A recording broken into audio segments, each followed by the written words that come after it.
The core idea, this idea that the historical narrative decided was a joke, that powerful people involved in the systemic abuse of children were communicating using words for food as a code, that wasn't crazy at all. In fact, it's exactly what was happening. It's just back then, 10 years ago, they didn't really get right who was doing it. And pizza is far from the only word that gives credibility to this theory. In fact, there are others that are way more suspicious. For example, Epstein and his staff spend hours talking about his obsession with jerky, how they have to bring it on planes and fly it around the world just to make sure he has enough. Why would someone in Epstein's position in life, with his money, his status, and his schedule, have time to obsess over beef jerky for hours every week? Why are there emails where Epstein is asking people on his staff how to deal with the frozen white tuna? Jeffrey Epstein was a billionaire.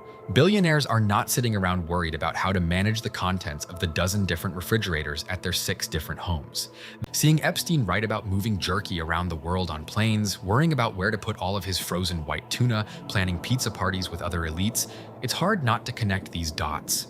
Sometimes they didn't hide what they were doing at all. In 2019, on February 14th, Epstein gets an email that says, "The kid couldn't have done bikini wax because her hairs are too short. Next time. Sir, I'm already at the dentist, waiting for the kid." Then there was the dentist. In Epstein's emails, the dentist is mentioned almost 2,000 times. He writes about sending other people to the dentist in New York. There was a dentist room on his island featuring masks resembling his friends across the walls. In one email, he writes to someone telling them to send $20,000 to the dentist for redacted.